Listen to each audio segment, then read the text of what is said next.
محافظه الجيزه اللي هي كانت زمان كلها صحراء زي الرمال اللي احنا شايفينها خلف البلكون ديت. زمان ما كانش في كل العمران اللي احنا شايفينه ده. استخدموا او اخذوا المكان هنا ليه؟ عشان يحافظ على المومياوات بتاعتهم، عشان يبقى مكان جاف ما يحصلش فيه اي تعفن بالنسبه للموميا حتى بعد التحنيط بتاعها.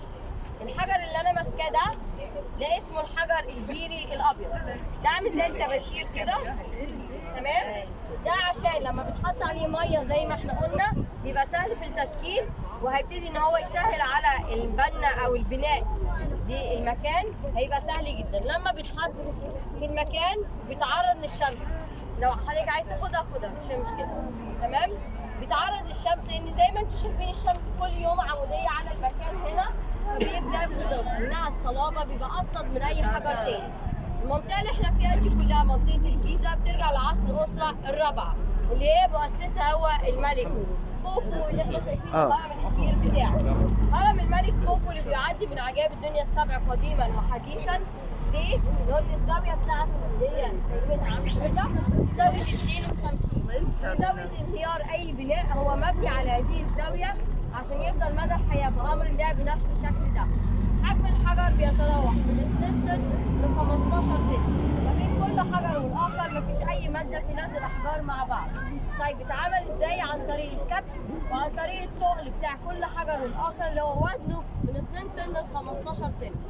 ارتفاع الهرم حاليا 137 متر، كان ارتفاعه الطبيعي 149 متر و4 فقد 12 متر ونص من ارتفاعه الطبيعي.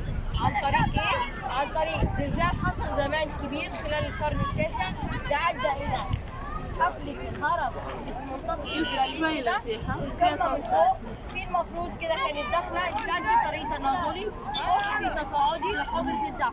حجره الدفن دلوقتي حاليا فارغه من اي شيء، ما فيهاش غير جسم ساركوفاج بس فارغ من اي شيء، حتى الموميا بتاعت الملك ده ما لقيناهاش.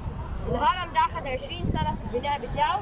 اتعملت المقابر اللي احنا شايفينها هنا دي للناس اللي بنوا الهرم والناس اقارب الملك والنبلاء. الحجر بقى اللي انا ماسكاه ده اسمه حجر الالاباستر. الالاباستر عامل زي الرخام، طبعا شفتوه انتوا في الاقصر او في اسوان. دوت عامل زي الرخام او المرمر.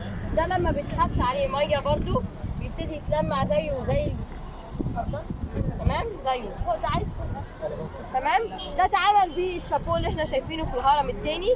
الشابو دوت اتعمل ازاي؟ مصبه من الحجر الجيري الابيض وبعض من احجار الجرانيت الاحمر، حطت معاهم الالاباستر كله اتطحن مع بعض عشان يعمل بيه الشابو اللي احنا شايفينه ده، عشان يحافظ على الامتار بتاعه طول او ارتفاع هذا الهرم. ارتفاعه حاليا 136 متر، كان ارتفاعه الطبيعي 137 متر.